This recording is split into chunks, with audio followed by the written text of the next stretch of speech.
நம்ம எல்லாரும் மறந்து போன செம்ம டேஸ்டான ரொம்ப ஆரோக்கியமான எளிதில் கிடைக்கக்கூடிய ஒரு விஷயம்தான் அணைக்கட்டு மீன்கள், அதாவது டேம் ஃபிஷ்ஷு.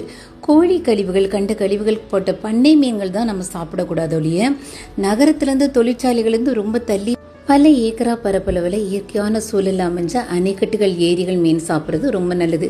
இது இறுதி ஆரோக்கியத்துக்கு, கண் பார்வைக்கு, மூளை வளர்ச்சிக்கு ரொம்ப நல்லது. முட்டு முதுகு வலி இருக்கிறவங்க போன் ஸ்ட்ரென்தனிங்க்கு மீன் உணவு ரொம்ப நல்லது. டயபெட்டிக் பேஷண்ட் நல்லா சாப்பிடலாம். இது தமிழ்நாடு அரசாங்கமே நடத்துகிற மீன் விற்பனை நிலையம். இது கோயம்புத்தூர் காந்திபுரத்துலேருந்து தள்ளி பவர் ஹவுஸ் பக்கத்தில் இருக்குது. ரொம்ப வருஷமாக செயல்படுது. கோயம்புத்தூர் வரும்போதெல்லாம் வாங்குவேன். ஃப்ரெஷ்ஷாக ஐஸ்லேருந்து மீன் எடுத்து தருவாங்க. ஐஸ்லேருந்தெல்லாம் மீன் கொடுக்குறீங்களே அப்படின்னு கேட்டு கஷ்டப்படுத்தாதீங்க. ஐஸ்லெலாம் வைக்காமல் மீனை விற்க முடியாதுங்க. இப்படிலாம் கேள்வி கேட்டோன்னா அப்புறம் ஃபாரினர்ஸ் மாதிரி கெமிக்கல் ப்ரிசர்வேட்டிவ் கலந்து ஃப்ரோசன் மீன் சாப்பிட்ற தலையெழுத்துக்கு நம்ம வந்துடுவோம். ஃபாரினர்ஸ்லாம் இந்த அணைக்கட்டுகள் மீனை சாப்பிட்றதுக்கு எவ்வளோ ஆர்வம் காட்டி அணைகளில் போய் மணிக்கணக்காக மீன் பிடிக்கிறாங்க பாருங்க.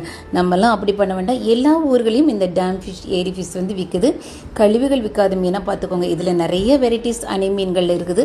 நான் கட்லா ரோகு இன்னைக்கு வாங்கினேன். மீன் உணவு சாப்பிடும்போது கடைசியாக மோர் சாதம் சாப்பிட்டு முடிங்க. உடம்பு சமநிலையாகும். கூட நிறைய காய்கறிகள், பழத்துண்டுகள் இதெல்லாம் வச்சு சாப்பிடுங்க. சோறு கம்மியாக சாப்பிட்டு கேட்டுக்குது. ரொம்ப நல்லா முடிஞ்சது. மீன் கிலோ 190 ரூபாய்ன்னு இன்னைக்கு வாங்கினேன். கெமிக்கல் போடாத மீனாலே ஈ மொய்க்க தான் செய்யும். பயப்பட வேண்டாம். கல்லுப்பு மஞ்சத்தூள் போட்டு கழுவுனா சுத்தமாயிடுங்க.